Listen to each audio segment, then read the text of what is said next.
Στην Τρογγυλής Τράπεζα, στην δεύτερη μέρα του συνεδρίου, αφορά το κομμάτι των μονοπατιών, της υπαίθριας δραστηριότητας και αναψυχής, κάτι το οποίο πολλοί από εσάς πλέον μπορεί να το έχετε ζήσει και βιωματικά ή να έχετε ακούσει κάποιους να το έχουν κάνει.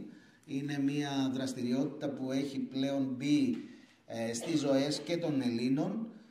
Υπάρχουν πολλές περιοχές στην Ελλάδα, όπως είναι τα νησιά στις Κυκλάδες, που η δραστηριότητα με τα μονοπάτια ήταν ένα δημοφιλές σπορ για τους Γάλλους, ειδικά με πολλές γαλλικές εταιρείες που ερχόντουσαν και το έκαναν πάνω από 6-7 μήνες. Πλέον με τη βοήθεια και υποστήριξη και ευρωπαϊκών προγραμμάτων ανοίγουν και γίνονται σήμανση, και φυσικά, μια και είμαστε και στο κομμάτι με τον αθλητικό τουρισμό, γνωρίζετε όλοι με τις δραστηριότητες της οργανώσης αθλητικού τουρισμού και ορεινού τρεξίματος, πάρα πολλά μονοπάτια έχουν ανοιχτεί τα τελευταία 10-15 χρόνια στο πλαίσιο και των αγώνων ορεινού τρεξίματος, το οποίο βοηθάει και υποστηρίζει αυτή την προσπάθεια. Είναι σημαντικό, εδώ θα ακούσουμε καλές πρακτικές, θα δούμε εργαλεία και χρηματοοικονομικά, πώς μπορεί ένας δήμος, μια περιφέρεια, μια περιοχή να αναπτυχθεί σε αυτό το κομμάτι. Έχουμε τον Απόστολο τον Κανταρτζή, αναπληρωτής καθηγητής δασολογίας. Είναι στο εργαστήριο μηχανικής στον Εύρο, οπότε με τις γνώσεις και την εμπειρία θα μας μιλήσει για όλα αυτά τα θέματα. Ο λόγος σε εσάς. Καλησπέρα σας. Βρίσκομαι στην ευχάριστη θέση να σας μιλήσω για ένα θέμα το οποίο αποτελεί ύψιστο ενδιαφέρον για μας, για το εργαστήριό μας. Θεωρώ, αν είναι εύκολο να ξεκινήσουμε λιγάκι. Τα φώτα λιγάκι και να ξεκινήσουμε, Γιάννη. Τα φώτα δεν μπορεί να τα κλείσει. Γι' αυτό κλείσαμε τη σκηνή. Μέχρι να ξεκινήσει η παρουσίαση, να πούμε δύο πράγματα. Θεωρούμε πως τα μονοπάτια, οι πεζοπορικές διαδρομές γενικότερα, έγιναν αντικείμενο έρευνας τα τελευταία χρόνια.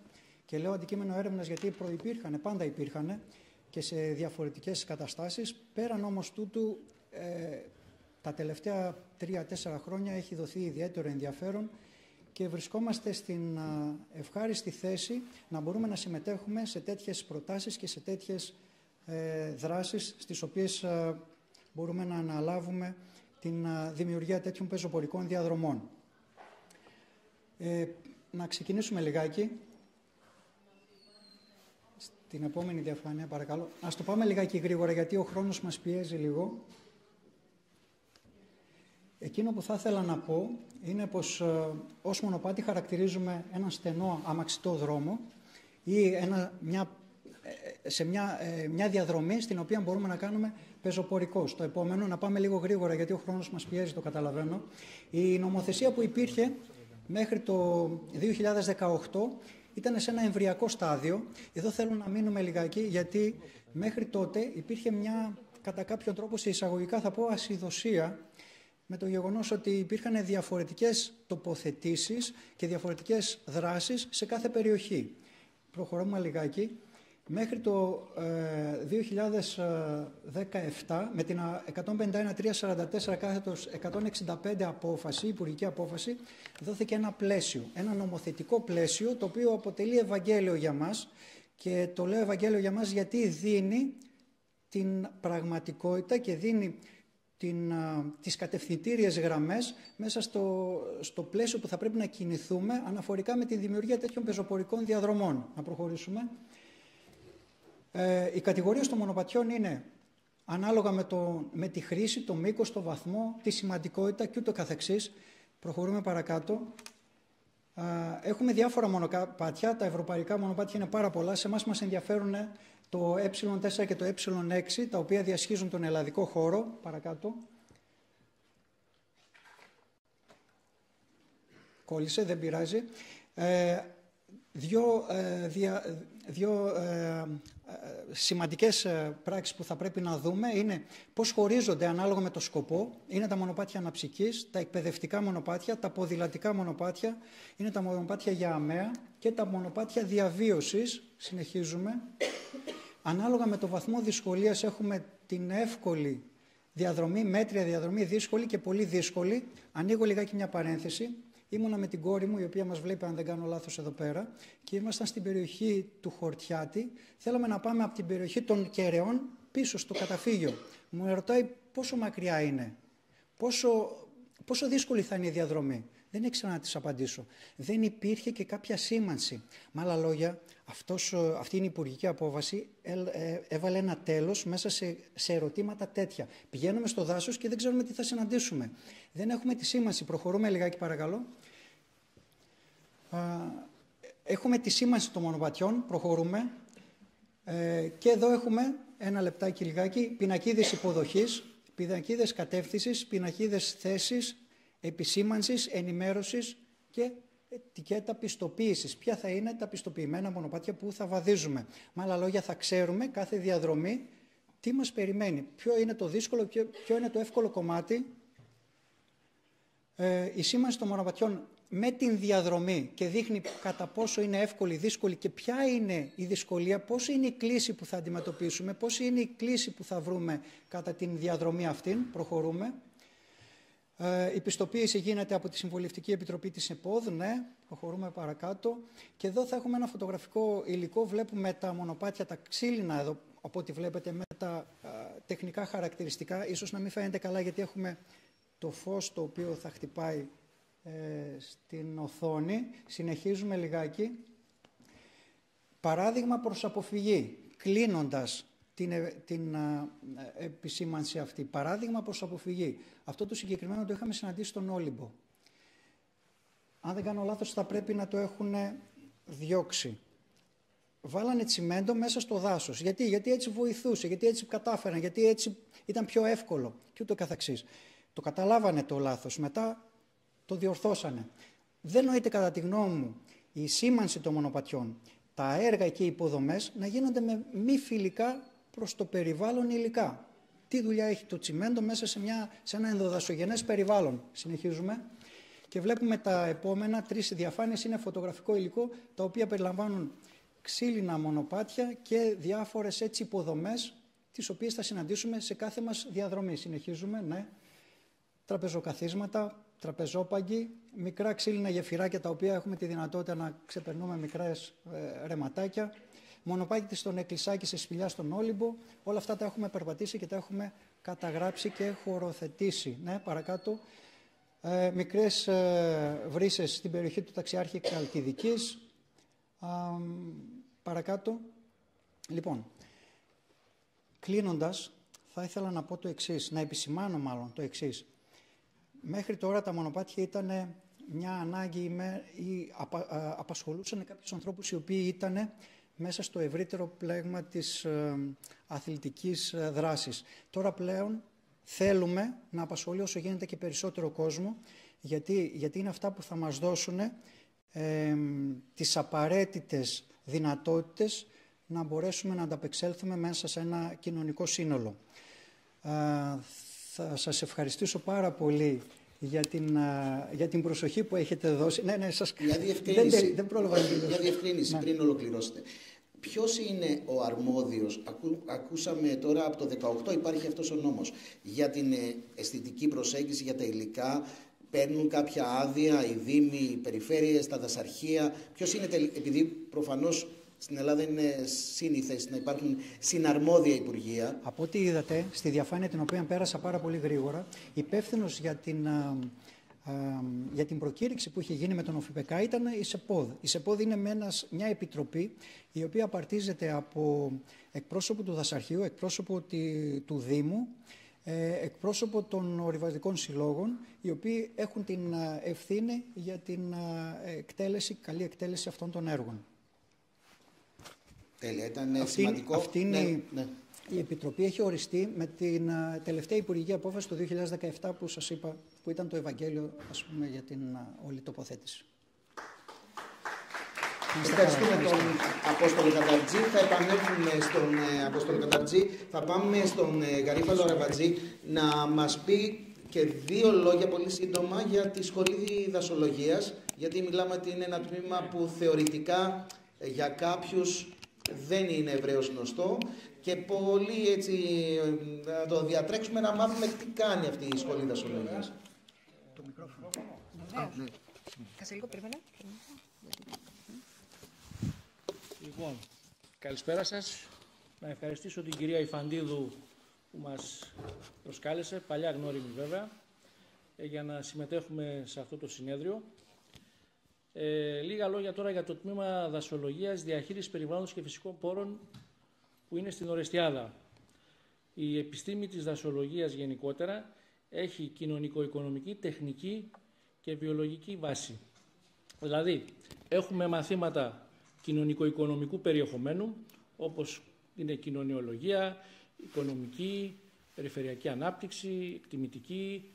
Έχουμε μαθήματα τεχνικά, όπως είναι τοπογραφία, δασική οδοποιία, γεωγραφικά συστήματα πληροφοριών, τηλεπισκόπηση και μαθήματα βιολογικής οικολογικής φύσης, γενική οικολογία, φυσιολογία φυτού, μορφολογία φυτού, βοτανικές κλπ. Δηλαδή έχουμε από το τμήμα το δικό μας βγαίνει ένας επιστήμονας, κατά τη γνώμη μου ολοκληρωμένος σε σχέση παραδείγματος χάρη με τους περιβαλλοντολόγους ή με τους βιολόγους, γιατί οι δικοί μας απόφοιτοι έχουν την τεχνική, οικονομική και βιολογική, και έχουν τεχνικές, οικονομικές και βιολογικές βάσεις, και έτσι ώστε να μπορούν να ανταπεξέλθουν καλύτερα στη διαχείριση των φυσικών πόρων, και φυσικά έχουμε διαχείριση δασών, λιβαδιών, υγροτόπων και ούτω καθεξής, ώστε να μπορούν να ανταπεξέλθουν καλύτερα στην διαχείριση φυσικών χερσαίων οικοσυστημάτων. Αυτά με λίγα λόγια. Το τμήμα της Ορεστιάδας, που είναι τα τελευταία 25 χρόνια, φέτος γιορτάζουμε και τα 25 χρόνια από την ίδρυσή του, έχει συμβάλει σημαντικά, ήταν το δεύτερο τμήμα που ιδρύθηκε μετά τη Θεσσαλονίκη. Έχει σχετικά νέο και αξιόλογο επιστημονικό δυναμικό. Κάποιοι συνάδελφοι διαπρέπουν σε παγκόσμιο επίπεδο και μπορούμε να πούμε ότι, εγώ τολμώ να το πω, έχουμε ξεπεράσει αυτούς του Αριστοτελείου Πανεπιστημίου Θεσσαλονίκης. Με βάση δηλαδή ποσοτικά κριτήρια. Γιατί μιλάμε με αριθμούς. Επειδή μου αρέσει να μιλάω με αριθμούς, αυτό βλέπω, γιατί επειδή ετοιμάζω και μια ομιλία για τα 25 χρόνια σχετικά με την έρευνα που διεξάγεται στο τμήμα, και βλέπω τις ετεροαναφορές των συναδέλφων, τα ερευνητικά προγράμματα διεθνή, ευρωπαϊκά κλπ. Και ΕΣΠΑ κλπ. Που παίρνουν, βλέπω ας πούμε ότι ειδικά τα τελευταία 10 χρόνια έχουμε πραγματοποιήσει άλματα.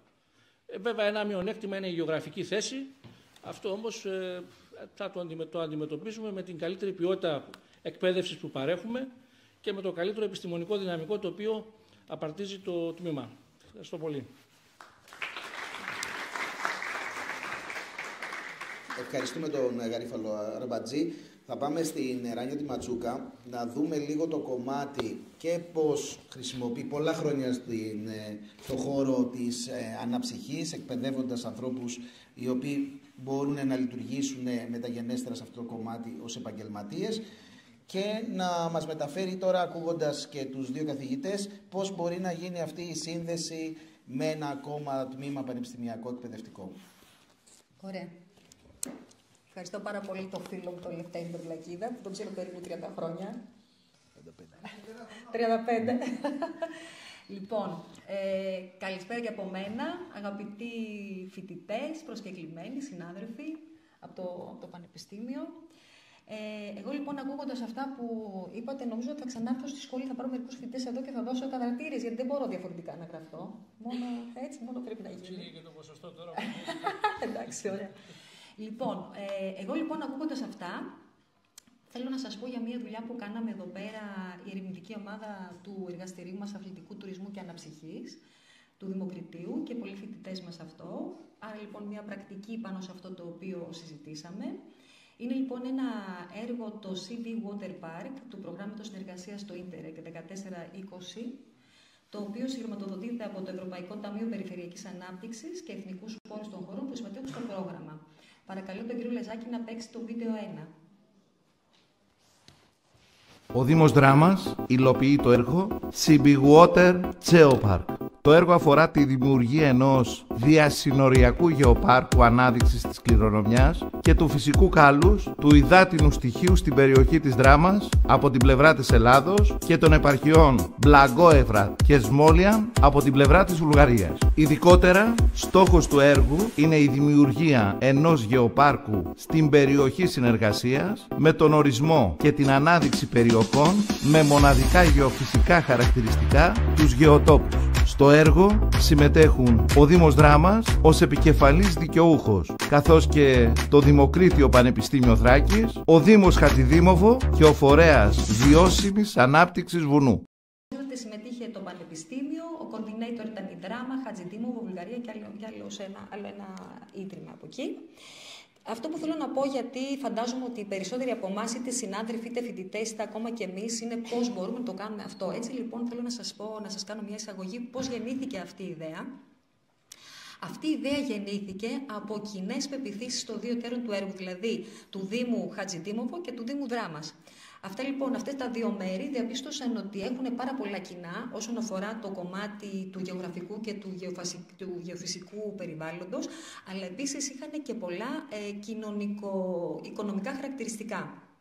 Έτσι λοιπόν αυτή η διασυνοριακή περιοχή είναι πάρα πολύ πλούσια σε φυσική και πολιτιστική κληρονομιά, ιδιαίτερα στους υδάτινους πόρους, με σημαντικές προοπτικές οικονομικής και ανάπτυξης και οικονομικής ανάπτυξης. Έτσι λοιπόν ο βασικός στόχος του έργου, το οποίο είδαμε και το οποίο είπαμε ότι από το 17 έως το 22, ήταν η αξιοποίηση των φυσικών και πολιτισμικών χαρακτηριστικών της περιοχής μέσω της ενίσχυσης και διατήρησης των φυσικών, των γεωγραφικών ιδιωτήτων σε στενή σχέση με την πολιτιστική κληρονομιά, την αισθητική, τον πολιτισμό και την ευημερία βέβαια των κατοίκων. Παρακαλώ να πάμε στο δεύτερο βίντεο, κύριε Λαζάκη. Ωραία. Απλά τώρα θα βλέπετε μερικές φωτογραφίες για να δείτε τελικά ποια ήταν η μεθοδολογία αυτή. Για την επίτευξη λοιπόν αυτού του στόχου, το οποίο στην ουσία προέβλεπε τη δημιουργία ενός γεωπάρκου σε αυτή την περιοχή συνεργασίας, δηλαδή από τη Δράμα και από τη Βουλγαρία, καθορίστηκαν και αναδείχθηκαν τέσσερις διαφορετικές περιοχές ιδιαίτερων χαρακτηριστικών, όπου αυτά τα χαρακτηριστικά που ονομάστηκαν γεώτοποι, αναδείχθηκαν και περιγράφηκαν, ήταν πολύ ιδιαίτερα όσον αφορά το γεωφυσικό, το γεωγραφικό, το βιοκλιματικό επίπεδο, η χλωρίδα και η πανίδα. Αυτός ο διαχωρισμός, δηλαδή αυτή η ονομασία γιατί είναι γεώτοποι, έγινε σύμφωνα με το NATLAT, according to Atlas of the Aegean of the Geological Monument το 2002. Εντάξει. Και αυτοί τώρα που μιλάνε, ξέρουν λίγο την περιοχή της Δράμας, αυτά τα τέσσερα στοιχεία ήταν το δάσος της Ελατιάς, αυτοί οι τέσσερις γεώτοποι, γιατί ήταν αυτό πραγματικά περιορισμός του προγράμματος, για να μπορέσει δηλαδή να υλοποιηθεί. Ήταν το δάσος της Ελατιάς, ήταν το Μαύρο Ρέμα, η ευρύτερη περιοχή της Σκαλοπής και 4 γεφύρια και η περιοχή του Νέστου το Σιδηρόρεμα. Έτσι λοιπόν η προσβασιμότητα και οι τουριστικές δυνατότητες των γεωτόπων βελτιώθηκαν μέσω της αναβάθμισης των υφιστάμενων μονοπατιών, δηλαδή στην ουσία του έργου που πήραμε, έγιναν διαδρομές και δρόμοι, φαντάζομαι βάσει των χαρακτηριστικών που είπαμε, γιατί έτσι πρέπει να γίνανε και ακόμα βέβαια υπάρχουν, και στην ουσία έγιναν σηματοδοτήσεις και χαρτογραφήσεις. Έτσι λοιπόν πέρα από το... Πολύ ωραία. Μπορούμε να πάμε τώρα στα άλλα βίντεο, κύριε Λαζάκη. Επιπλέον, λοιπόν, το έργο αυτό, και εδώ μπαίνει το Δημοκρίτιο Πανεπιστήμιο, προέβλεπε την υλοποίηση περιβαλλοντικής εκπαίδευσης και την διεξαγωγή υπεθρίων δραστηριοτήτων αθλητικής αναψυχής στους γεώτοπους. Όπως βλέπετε τώρα και στο βίντεο, δραστηριότητες όπως είναι η ποδηλασία, το κανό, το καγιάκ, το hiking, ωραία. Το riding ήταν συμφασμένες και με σεβασμό σε αυτήν την πολιτιστική κληρονομιά και τέλος μέσω δράσεων διάδοσης και επικοινωνίας, όπως το Φεστιβάλ Νερού, είχε σαν αποτέλεσμα να προωθήσει και να ενσωματώσει την έννοια του γεωπάρκου, των γεωτόπων και γενικά την έννοια του γεωτουρισμού, μιας ήπιας μορφής τουρισμού, εναλλακτικού τουρισμού στις τοπικές τουριστικές αγορές.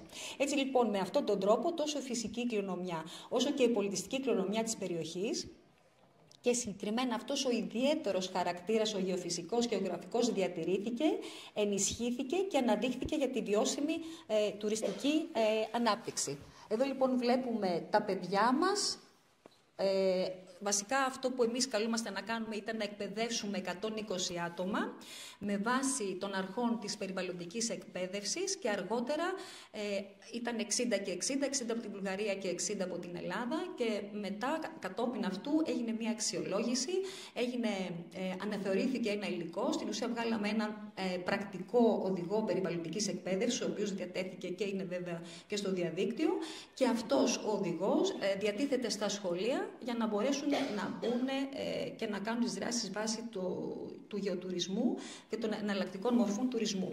Και τελειώνοντας θέλω να πω ότι, καθώς βλέπετε επίσης την τοξοβολία, ότι η καινοτομία αυτού του προγράμματος και του έργου, το οποίο ήταν σύμφωνα με τους άξονες του Ίντερεκ, είναι ότι όχι μόνο αναδείχθηκαν οι ρόλοι των υδάτικων πόρων και η σύνδεσή τους με το φυσικό και πολιτιστικό περιβάλλον, αλλά στην περιοχή ακόμα και σήμερα γίνεται καταγραφή συστηματική της ιστορίας, του πολιτισμού, της ανθρώπινης παρουσίας, της μυθολογίας, γίνεται χαρτογράφηση και περιγραφή των βασικών γεωτόπων βάσει αυτών των χαρακτηριστικών που ανέφερα, του Άτλαντα, και στην ουσία γίνεται συνεχόμενη μελέτη και ενίσχυση της προσβασιμότητας και των τουριστικών πιθανότητων των επιλεγμένων γεωτόπων. Και ελπίζουμε αυτό το πράγμα να μπορέσουμε να το κάνουμε και σε άλλες περιφέρειες. Αυτά από μένα. Ευχαριστούμε την Ράνια Ματσούκα. Πριν περάσουμε στην Παναγιώτα Παλάσκα, θα ήθελα από τον Γαρίφαλο Ρεμπατζή και τον Απόστολο Κανταρτζή μια πολύ σύντομη τοποθέτηση πάνω στο κομμάτι με τους φοιτητές του τμήματος, αν υπάρχουν θέσεις εργασίας, αν δημιουργούνται θέσεις εργασίας γύρω από αυτό το κομμάτι που ακούσαμε μέχρι στιγμής και με τα μονοπάτια και την ανάπτυξη, και πώς προβλέπετε ότι θα διαμορφωθεί ο χάρτης με την ανάπτυξη. Ευχαριστώ πάρα πολύ. Είναι μια ερώτηση την οποία την κάνουμε και στο μάθημα και από ό,τι βλέπω με χαρά είναι στο τέλος, βλέπω και τους φοιτητές της δασολογίας. Γεια σας παιδιά, χάρηκα ιδιαίτερα. Ελάτε να με βρείτε στο τέλος. Είναι πολύ,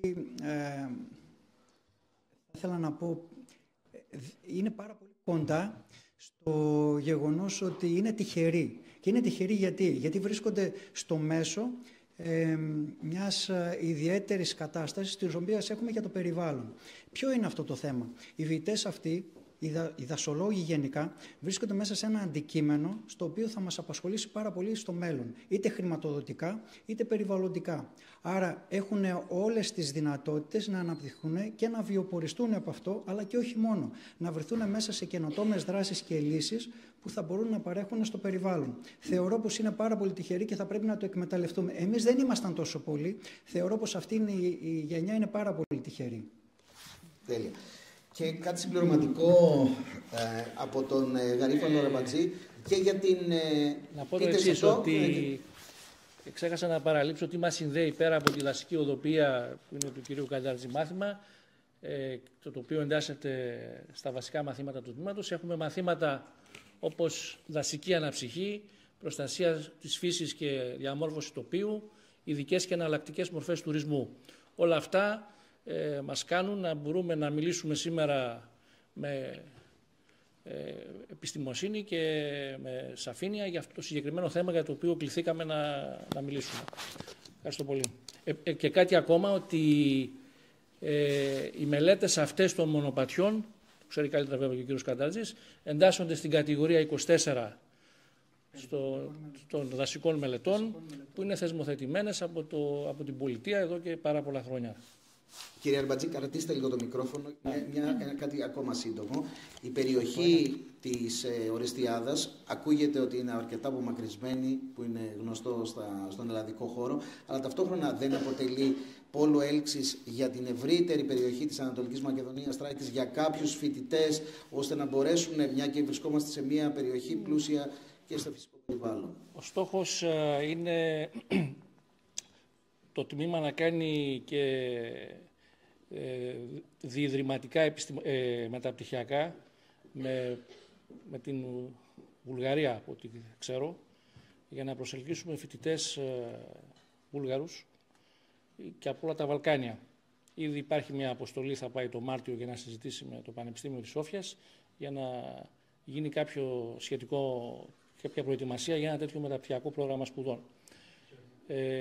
Η Ορεστιάδα, όπως είπα και προηγουμένως, σαν τμήμα, σαν πόλη, έχει πολλά πλεονεκτήματα για τους φοιτητές, οι οποίοι την επιλέγουν, καθώς το πανεπιστημιακό προσωπικό το οποίο υπηρετεί εκεί είναι ανα πάσα στιγμή διαθέσιμο για τους φοιτητές, μπορεί να τους βρεις εύκολα, είναι προσιτή, είναι σχετικά νέας ηλικίας σε σχέση με κεντρικά πανεπιστήμια και αυτό έχει ως συνέπεια οι φοιτητές να έχουν καλύτερη προσβασιμότητα στην εκπαίδευση και στην επικοινωνία με τους καθηγητές τους. Αυτά. Ευχαριστούμε λοιπόν τον Γαρίφαλο Ραμπατζή.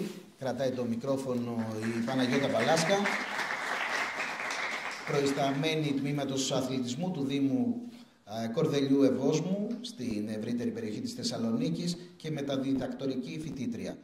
Το θέμα της θα έχει ενδιαφέρον και θα συνδεθεί με όλα όσα ακούσαμε. Γι' αυτό ήθελα από τους δύο καθηγητές να ακούσουμε και λίγο τι σημαίνει η θέση εργασίας και τι σημαίνει όλο αυτό στην αγορά τελικά.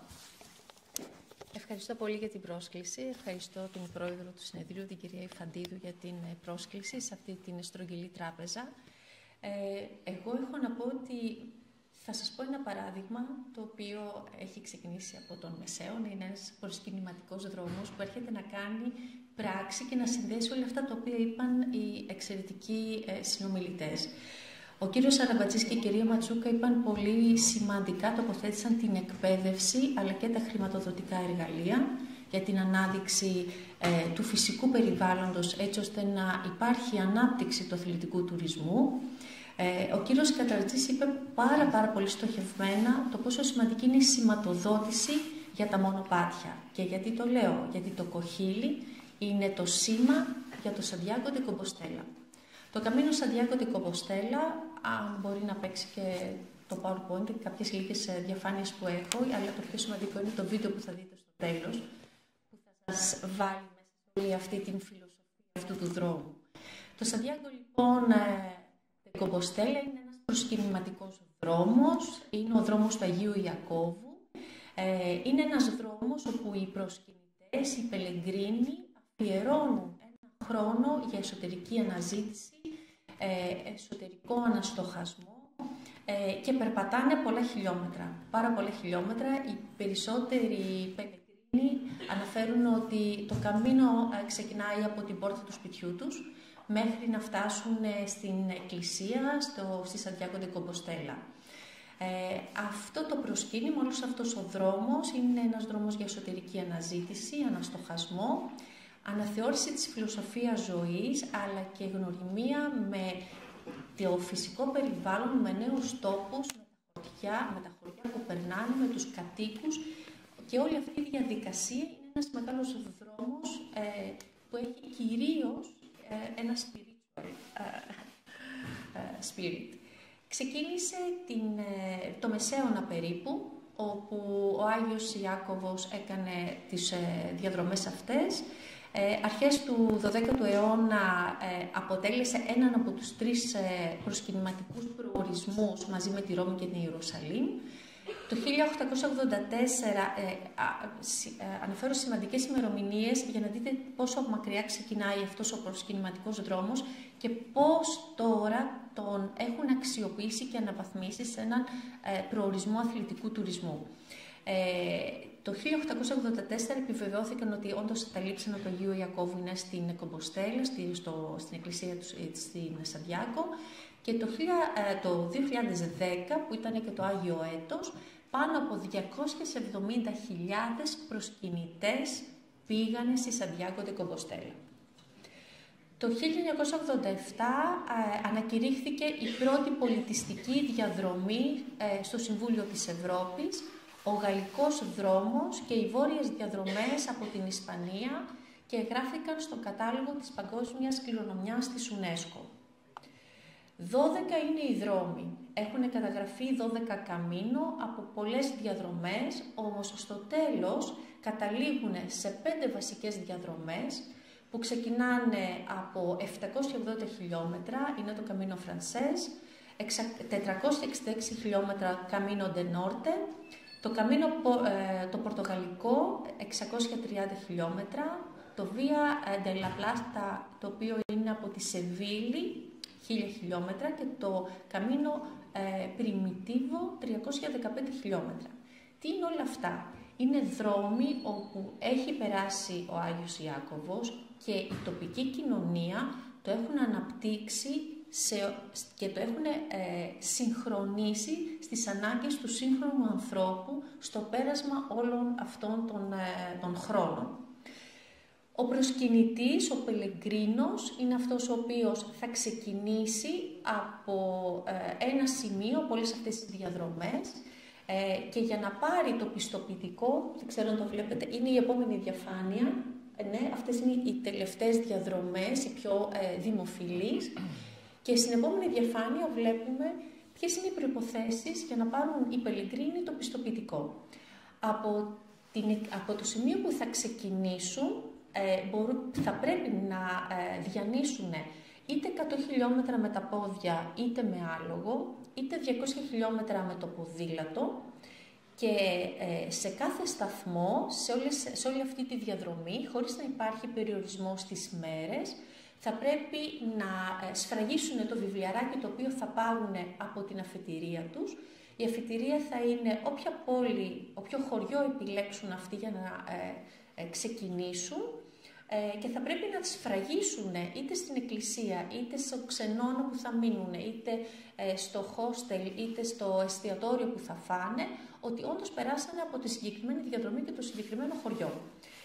Το κοχύλι είναι αυτό το σύμβολο το οποίο κουβαλούν στο σακίδιό τους όλοι οι πελεγκρίνοι, όλοι οι προσκυνητές και είναι το σύμβολο το οποίο τους δίνει, είναι το διαβατήριο όπου τους αποδέχονται όλοι μέσα σε όλο αυτό το δίκτυο, το υποστηρικτικό δίκτυο που έχει ήδη δημιουργηθεί. Και πού αναφέρομαι? Αναφέρομαι στις εφαρμογές, στο application το οποίο υπάρχει και καταγράφονται όλες οι διαδρομές, καταγράφονται όλοι οι ξενώνες, που μπορεί να μείνει ο πεζοπόρος. Έχουν όλες τις πληροφορίες για τα χιλιόμετρα, για τις αποστάσεις, για το βαθμό της σχολείας, έχουν σηματοδότηση καθοδών. Οι κάτοικοι στα χωριά περιμένουν τους πεζοπόρους, γιατί γύρω στις 6 ώρα κλείνουν τα δωμάτια τα οποία θα φιλοξενήσουν για το βράδυ τους πεζοπόρους και από τις 6 και μετά οι πεζοπόροι κάνουν αθλητικό τουρισμό στα χωριά στα οποία φιλοξενούνται. Θα γευτούν τη γαστρονομία, θα κάνουν επίσκεψη στα μουσεία, στις εκκλησίες, σε ό,τι άλλο αξιόλογο και ό,τι άλλο αξιοθέατο έχουν ήδη μεριμνήσει οι κάτοικοι εκεί, έτσι ώστε για να προσελκύσουν και να δείξουν την τοπική κουλτούρα στους πεζοπόρους που περνάνε από το δικό τους χωριό. Κάποια στατιστικά ενδεικτικά για το 2024, περίπου 500.000 ήταν αυτοί οι οποίοι ολοκλήρωσαν τα τελευταία 100 χιλιόμετρα. Εδώ να κάνω ένα σχόλιο και να πω ότι δεν είναι υποχρεωτικό να κάνεις τα 100 χιλιόμετρα σε μία φορά, σε μία εκδρομή, σε ένα δεκαήμερο ή σε ένα 15ήμερο για να πάρεις την πιστοποίηση και την ολοκλήρωση της διαδρομής. Μπορείς να το κάνεις περιστασιακά, να κάνεις 40 χιλιόμετρα ένα χρόνο, μετά από 2 μήνες να κάνεις 60 χιλιόμετρα και μέχρι να συμπληρώσεις τουλάχιστον 100. 169 χώρες, από 169 χώρες ήταν αυτοί οι οποίοι συμμετείχαν την περσινή χρονιά, περίπου 500.000 ήταν αυτοί οι οποίοι ολοκλήρωσαν τη διαδρομή και πήραν το πιστοποιητικό. Το πιο δημοφιλές είναι το Φρανσές, το Καμίνο ντε Φρανσές, περίπου το 50% είναι και η πιο παλιά διαδρομή που ακολουθούν οι περισσότεροι και είναι η διαδρομή που ενώνονται και άλλες 5 διαδρομές από τις πρώτες 12 που είδαμε στην αρχή. Το αμέσως επόμενο είναι το πορτογαλικό μονοπάτι και το πορτογαλικό το οποίο είναι παράκτιο. Εδώ θα ήθελα να δούμε ένα πάρα πολύ όμορφο βίντεο, το οποίο δείχνει ακριβώς το πώς ζει ένας περιπατητής, μία πεζοπόρος, μία πελεγκρίνο, η οποία έζησε μόνη της όλη αυτή τη διαδρομή. Ένα μικρό σχόλιο εδώ πριν ξεκινήσει το βίντεο: μπορεί ο καθένας να το κάνει μόνος του αφού το δηλώσει, είτε να το κάνει μέσα από ομάδες όπου πάλι δηλώνεται όλη η ομάδα.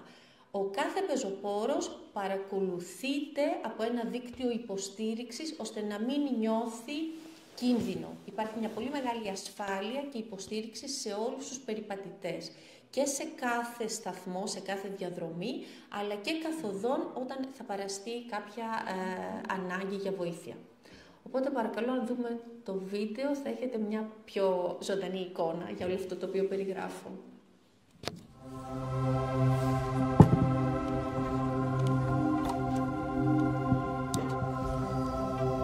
This is the Camino. The Camino is a walk across Spain, or maybe across France or Portugal. It's a walk across time, a pilgrimage to Santiago. It's a walk that lasts a week or a month or 2 months, a walk that begins in Saint-Jean-Pied-de-Port, or Irún, or León, or Porto, or maybe from your doorstep, wherever that may be. Maybe it's a walk that starts in your soul. It's that first tentative step. It's placing one foot in front of the other and beginning and trusting that the yellow arrows will lead you to where you need to be. It's a backpack and a pair of shoes that start a size too large, but somehow your feet grow into them. It's a walking stick tight in your hand, a buff around your neck, a hat that threatens to blow off in the wind. It's the same 2 outfits day after day, the unexpected relief of not having to think about what to wear, of not having to care about what to wear. It's hand washing your laundry in a sink, rinsing and rinsing the socks, but the water never quite runs clear.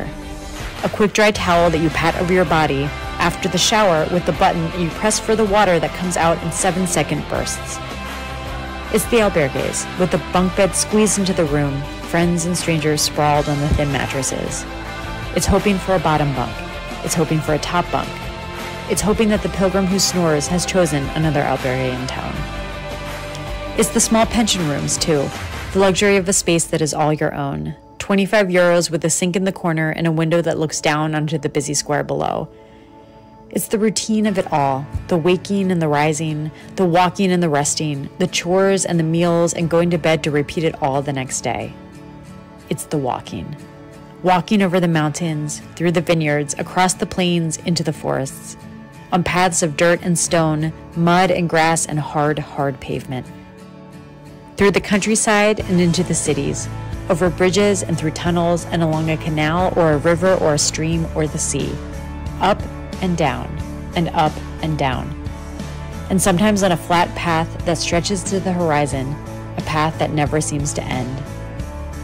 It's the strain in your calves and the burning of your thighs, the rubbing of a toe and the start of a blister, the pain in your heels and the ache of your shoulders and the sun that burns against the back of your neck. The sun, the relentless sun.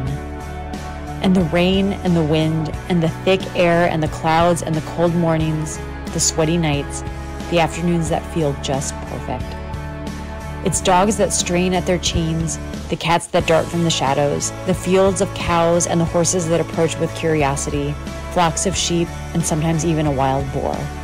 Pigeons in the morning, a howling in the night, flies that buzz in your ears. It's that first stop for a café con leche and a sturdy mug with a thin biscuit on the side. It's a thick slice of tortilla and a hunk of crusty bread. It's tostada con tomate or a flaky croissant. It's first breakfast. It's second breakfast. It's an open bar just when you need one. It's a closed bar when you are counting on coffee. A cerveza at the end of the walking day. One and then another. It's the ability to keep going when you're tired, when you think that you can't walk another step. Sometimes it's calling a taxi, or hopping on a bus, or letting someone else carry your pack. It's telling yourself that the journey of 1,000 miles begins with a single step. It's continuing to place one foot in front of the other. It's doing it alone. It's the stretch of the path and nothing ahead and nothing behind, just your long shadow stretching in the morning sun. And it's the people. It's your Camino family, your friends, soulmates you've only known for 5 minutes. The questions: where did you come from? Where are you going? How are your feet? It's the community of pilgrims that run in a long line across all of Spain, pilgrims from around the world, and you are part of it. You learn a few words in a dozen different languages as you walk with friends from Spain and France and Germany and South Korea and Australia and Hungary and the Czech Republic and Ireland and Italy, Japan, Brazil and the Netherlands. Friends from California and Minnesota and Florida, and sometimes even a friend from your own town. It's sharing a meal with these friends, everyone pulling a chair up to the table, room for another and another. It's a bottle of red wine and a basket of bread, a large pot of soup and squares of dark chocolate. It's losing your friends and finding your friends and saying goodbye and saying hello. It's reunions at the most unexpected moments. It's serendipity. It's Camino magic. It's hard, it's easy. You feel lost, you feel found. You don't know where you're going or what you're doing, and you are exactly where you need to be. It's a chapel at the top of a hill, a church of stained glass, a cathedral with towers that shine like beacons. It's the long walk, the hope and the faith that you will be able to continue on this path, one foot in front of the other, on and on to the end, to the very end, past the end. The Camino begins when the walking ends. The Camino never ends. This is the Camino.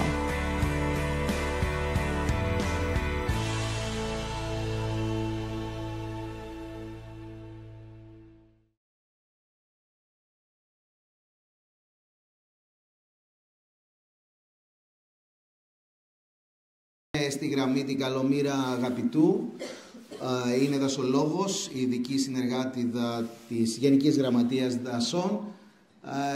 Να σας ακούσουμε. Γεια σας από Αθήνα. Ναι, είμαι δασολόγος, έχω τελειώσει το ΑΤΠΙΤΑ πριν αρκετά χρόνια και τώρα είμαι συνεργάτης του Γενικού Γραμματέα Δασών, του κ. Σταθόπουλου. Ευχαριστούμε πάρα πολύ για την πρόσκληση. Ήθελα να πω εδώ ότι αυτό το καιρό βρίσκεται σε εξέλιξη ένα πολύ σημαντικό έργο, εμβληματικό έργο για τη χώρα, η δημιουργία του Εθνικού Δικτύου Μονοπατιών και Διαδρομών Πεζοπορίας, που χρηματοδοτείται από το Ταμείο Ανάκαμψης και Ανθεκτικότητας. Το ύψος της χρηματοδότησης ξεπερνά τα 3 εκατομμύρια ευρώ, υπολογίζοντας και το ΦΠΑ. Κύριος του έργου του προγράμματος είναι το Υπουργείο Περιβάλλοντος, φορέας υλοποίησης είναι ο ΦΠΚ, Οργανισμός Φυσικού Περιβάλλοντος και Κλιματικής Αλλαγής, και δικαιούχοι, φορείς δηλαδή ωφελούμενοι, είναι δήμοι, περιφέρειες, το Άγιον Όρος και εκκλησιαστικοί φορείς. Προς το παρόν έχουν γίνει περίπου 70 εντάξεις και αναμένεται και δεύτερο πακέτο σύντομα.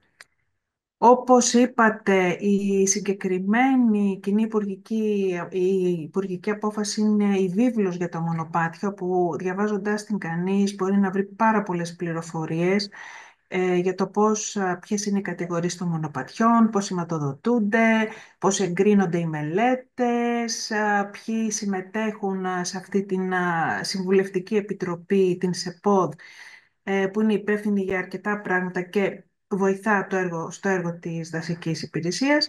Η δασική υπηρεσία έχει πρωτεύοντα ρόλο σε όλο αυτό το κομμάτι, γιατί τα μονοπάτια περνούν κυρίως από δασικές περιοχές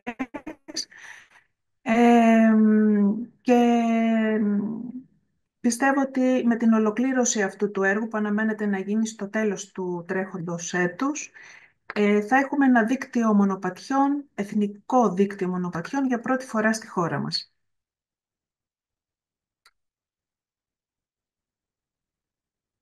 Ευχαριστώ πολύ και εγώ.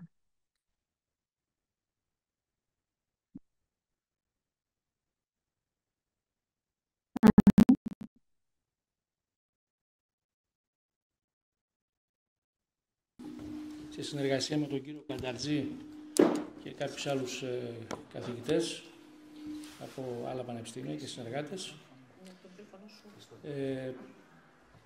κάναμε για τις στάσεις και απόψεις των πολιτών σχετικά με το ρόλο των μονοπατιών στη βιώσιμη ανάπτυξη.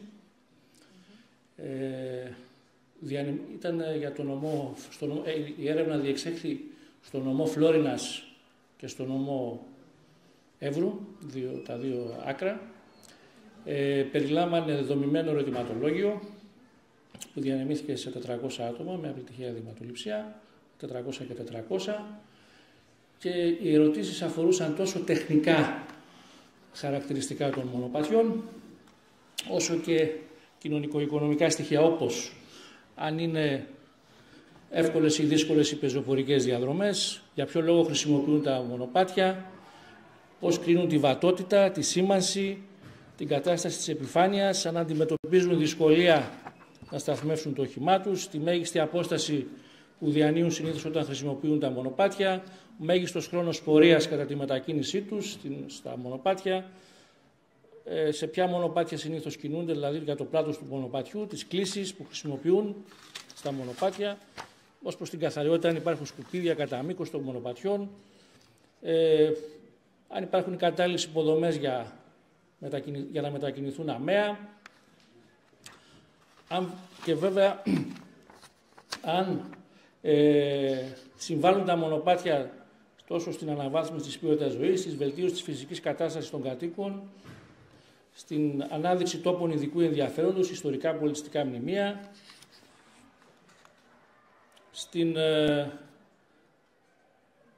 αν λειτουργούν και σαν πόλος έλξης τουριστικής δραστηριότητας, αν συμβάλλουν στην περιβαλλοντική ευαισθητοποίηση των πολιτών, στην πολιτιστική ευαισθητοποίηση,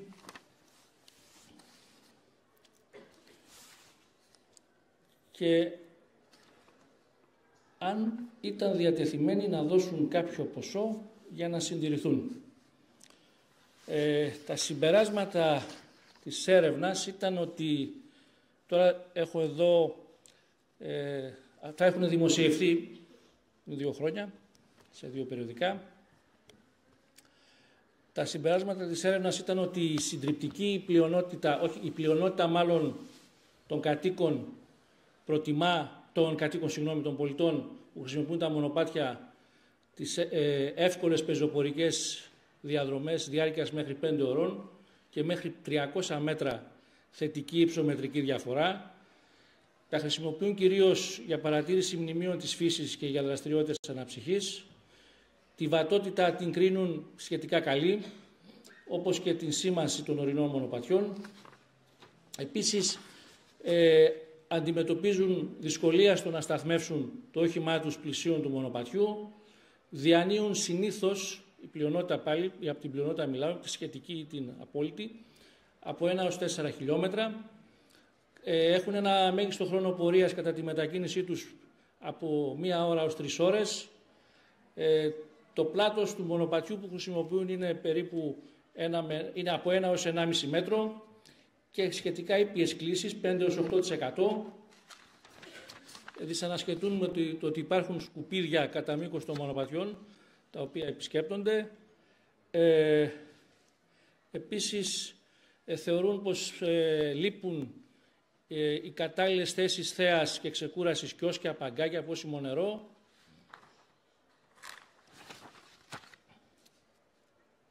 Είναι διατεθειμένοι να δώσουν περίπου 5 ευρώ το χρόνο για τη συντήρηση των μονοπατιών. Ναι. Και θεωρούν ότι τα μονοπάτια συμβάλλουν σημαντικά στην περιβαλλοντική, στην πολιτιστική ευαισθητοποίηση των πολιτών. Θεωρούν ότι και συμφωνούν πάρα πολύ ότι θα ήταν πάρα πολύ χρήσιμη η καταγραφή και αποτύπωση των ελληνικών μονοπατιών. Διακρίνουν μια έλλειψη εθνικής στρατηγικής, η έρευνα είπαμε έγινε πριν 2 χρόνια. Θεωρούν ότι είναι απαραίτητη η εφαρμογή κανονισμών χάραξης, σήμανσης και συντήρησης των μονοπατιών, κατά πλειονότητα.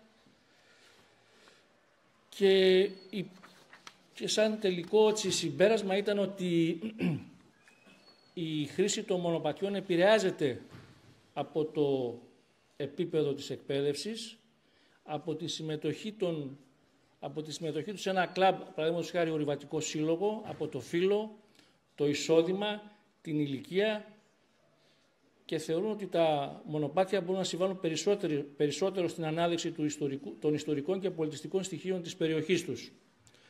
Επίσης, διαπιστώθηκε ότι περισσότερα από τα 2/3 των επισκεπτών των μονοπατιών το κάνουν για λόγους αναψυχής και βέβαια έχουν θετική στάση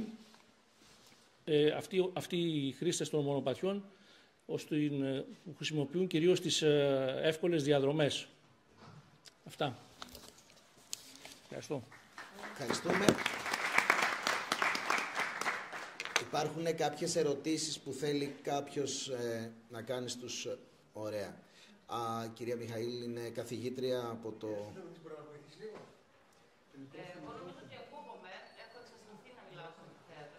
Πρέπει να ηχογραφείτε από ότι υπάρχει live streaming. Ωραία. Θα πάρουμε το μικρόφωνο.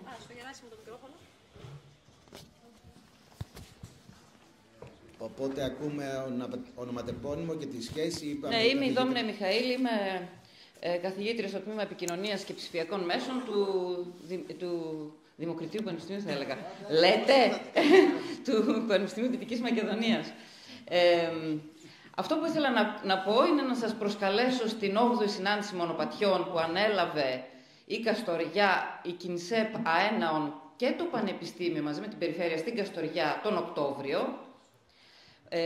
Εμείς ως τμήμα έχουμε αναλάβει την επικοινωνία της συνάντησης αυτής, άρα αυτή δεν είναι ερώτηση. Η ερώτηση είναι η εξής. Πόσοι φορείς πιστοποίησης των μονοπατιών υπάρχουν τελικά και εμείς, ας πούμε, στην Ελλάδα, ποιος φορέας πιστοποιεί τα δικά μας μονοπάτια, σύμφωνα με τις προδιαγραφές τις διεθνείς προδιαγραφές που έχουν τεθεί. Εάν μας ακούει η κυρία Αγαπητού, η Καλομήρα Αγαπητού, η συνεργάτηδα του Γενικού Γραμματέα Δασών, μπορεί να τοποθετηθεί. Αλλιώς ο Απόστολος ο Καταρτζής μπορεί να πει κάτι. Η Ελληνική Ομοσπονδία Ορειβασίας και Αναρρίχησης, σύμφωνα με την υπουργική απόφαση, σε συνεργασία με τα δασαρχεία, είναι αυτοί οι οποίοι πιστοποιούν την κατηγορία που ακριβώς εντάσσεται το κάθε μονοπάτι.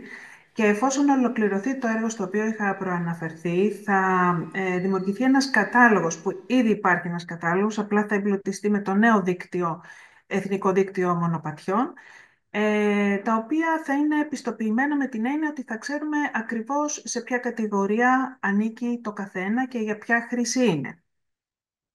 Και επίσης έχουμε και την Επιτροπή που αναφέρθηκε πριν, ή την ΣΕΠΟΔ, η οποία βέβαια έχει περισσότερο συμβουλευτικό χαρακτήρα για τα μονοπάτια. Δηλαδή, αν κάποια μονοπάτια χρειάζονται συντήρηση, αν τηρούνται οι προδιαγραφές για την βελτίωσή τους κτλ. Οι οποίοι βέβαια όλοι αυτοί πάλι συνεργάζονται με τη δασική υπηρεσία. Η ΣΕΠΟΔ είναι η Συμβουλευτική Επιτροπή Πεζοπορικών και Ορειβατικών Δραστηριοτήτων. Προβλέπεται από την υπουργική αυτή απόφαση. Δημιουργείται σε επίπεδο διεύθυνσης δασών. Είναι πενταμελής, άμυστη. Συμμετέχουν εκπρόσωποι του δασαρχείου, των ΟΤΑ, των ορειβατικών συλλόγων και άλλων συλλόγων που πιθανόν να τους ενδιαφέρει, πολιτιστικών ή ξέρω εγώ κάποιων συλλόγων ΑΜΕΑ της περιοχής κτλ.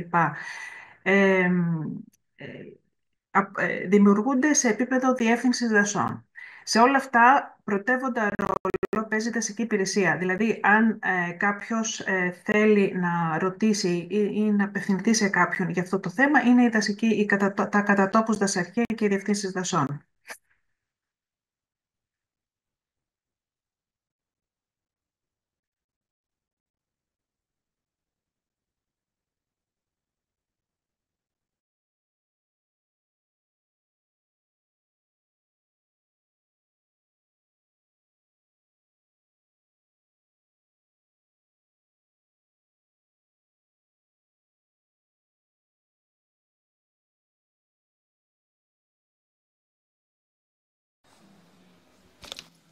Θα είχε ενδιαφέρον να ακούσουμε και τον Κώστα Πατερόπουλο, τον ως ένας άνθρωπος που έχει περάσει και από τα ΤΕΦΑ, δραστηριοποιείται στην Αλεξανδρούπολη με το κομμάτι των μονοπατιών. Βιωματικά, Κώστα Πατερόπουλε, ποια είναι η σχέση που υπάρχει αυτή τη στιγμή με όλο τον κόσμο στα μονοπάτια?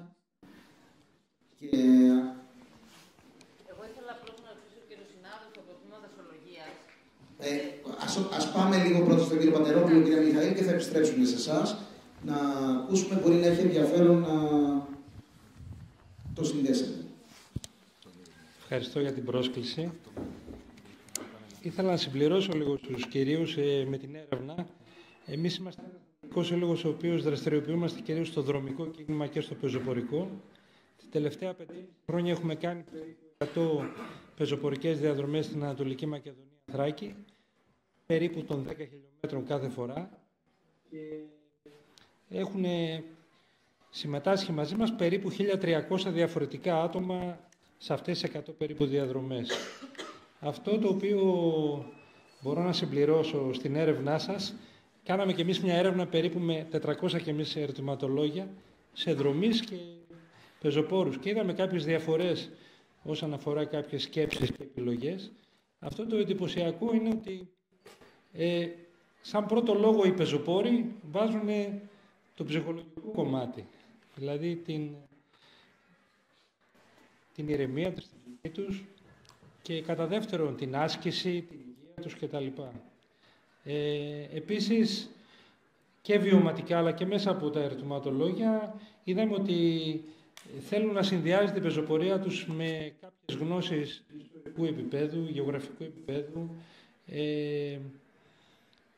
βιολογίας, βοτανολογίας, ζωολογίας και τις περισσότερες φορές αξιοποιούμε την πεζοπορία με την συμμετοχή κάποιου ειδικού ανάλογα στο χώρο το οποίο βρισκόμαστε, ο οποίος έρχεται και μας μιλάει για παράδειγμα για τα δέντρα, για τη φύση, για κάποια ζώα που έχει η περιοχή. Τέλος, συμπληρώνοντας και τη χθεσινή σας μέρα της συνολογίας, οι πεζοπόροι θέλουν να συνδυάζεται και με κάτι με καλό φαγητό στο τέλος. Οπότε έρχεται ένα πακέτο γνώσης, άσκησης, κυρίως ψυχολογίας και στο τέλος ένα καλό φαγητό για να συμπληρώσει την Κυριακή τους, αν είναι Κυριακή αυτή. Οπότε δημιουργείται στο μυαλό του καθενός ένα ανακουφιστικό αποτέλεσμα, το οποίο του συντροφεύει για την επόμενη εβδομάδα που έρχεται μετά την πεζοπορία. Αυτό από εμπειρία. Ευχαριστώ. Ευχαριστούμε τον Κώστα Πατερόπουλο. Να πάει το μικρόφωνο ο Γεράσιμε στην Δόμνα Μιχαήλ και μετά εδώ μπροστά. Μία ερώτηση για τον συνάδελφο από το τμήμα δασολογίας.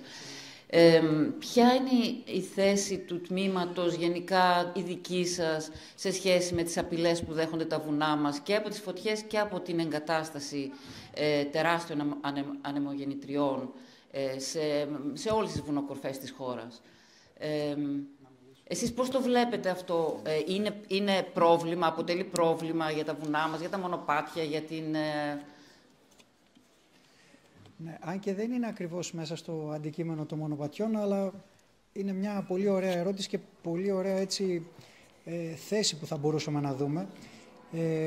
Εκείνο που θα ήθελα να πω πως οι ανεμογεννήτριες είναι ένα ενεργειακό θέμα που θα πρέπει να το συζητήσουμε όχι με ακραίες απόψεις.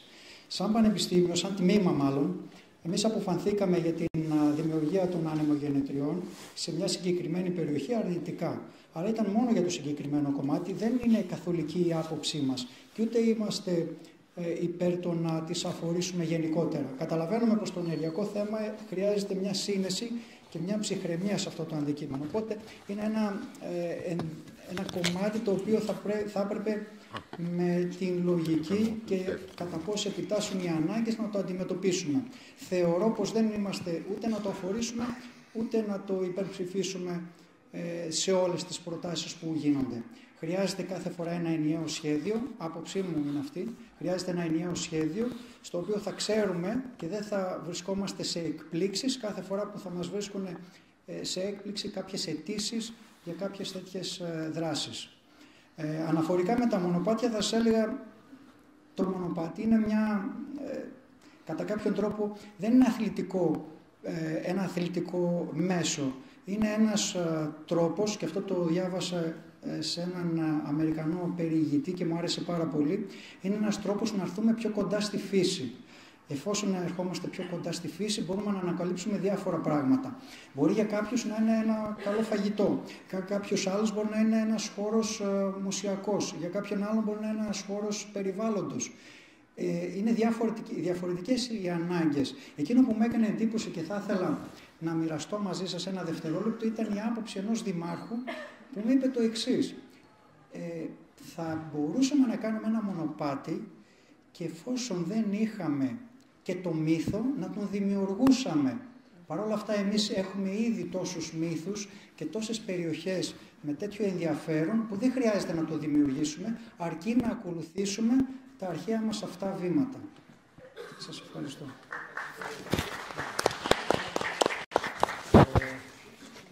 Όσον αφορά, επειδή έχω ασχοληθεί με την κοινωνική αποδοχή των ΑΠΕ παλαιότερα, δηλαδή έχω κάποιες δεκάδες δημοσίευσεις πάνω σε αυτά, σε μεγάλα περιοδικά, έχω διαπιστώσει από τις έρευνες που κάναμε ότι γενικά οι πολίτες τις αποδέχονται και τις ανεμογεννήτριες, αρκεί να είναι μακριά από την αυλή τους. Λοιπόν, αυτό το τμήμα, η Γενική Συνέλευση του Τμήματος έχει ψηφίσματα κατά των, όπως είπε και ο συνάδελφος, των ανεμογεννητριών που πήγαν να μπουν, έτσι ότι έγινε τελικά στο Βόρειο Εύρο. Αυτά. Ευχαριστώ.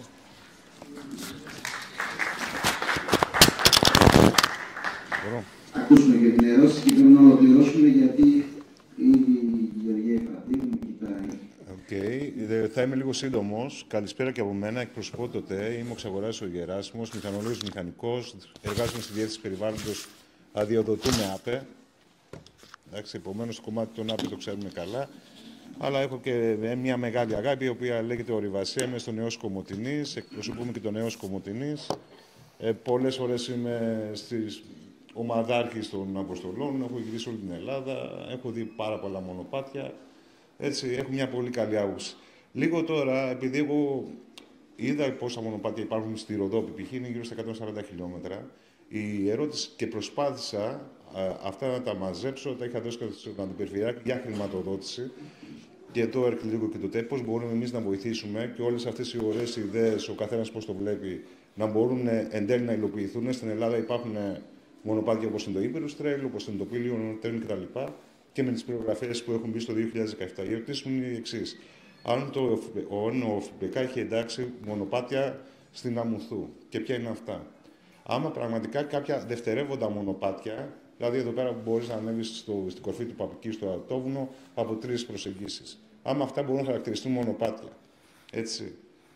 Επειδή είμαστε και επειδή η εργασία μου είναι και στο δασαρχείο, δηλαδή με τη δασάρχη μιλάμε σε καθημερινό επίπεδο, είναι λίγο δύσκολο και το δασαρχείο με τον κόσμο που έχει να υλοποιήσει όλα αυτά τα προγράμματα. Δηλαδή, εγώ τι πιστεύω.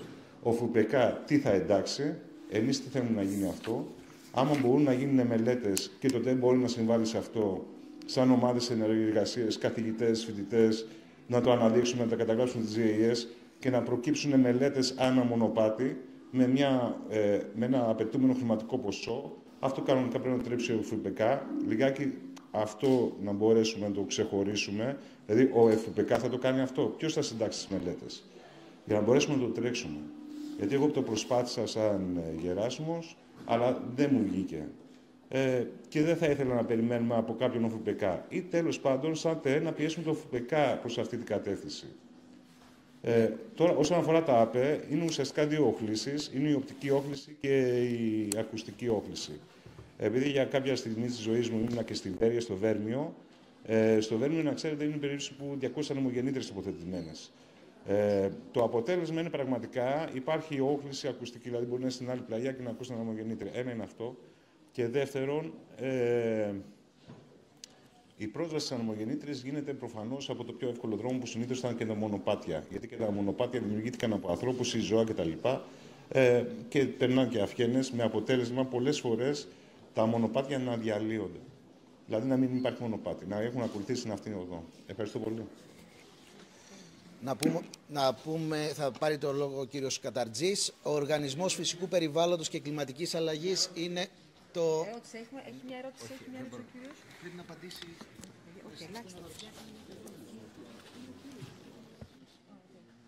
Εγώ θα ήθελα να σας υπενθυμίσω...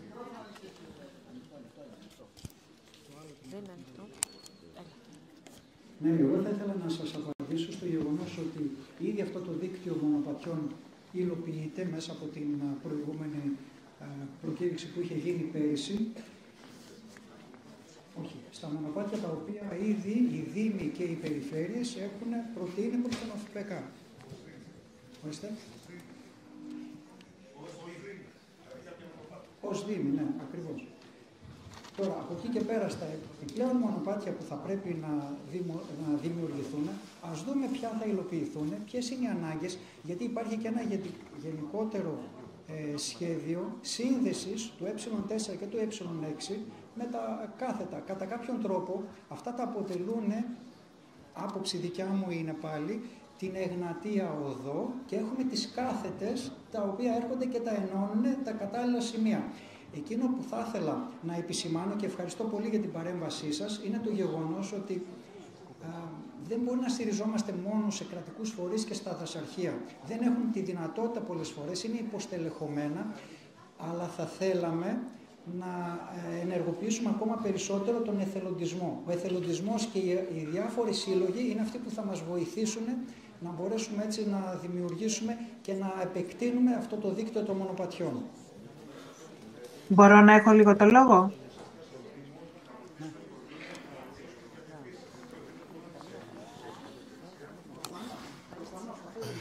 Ναι.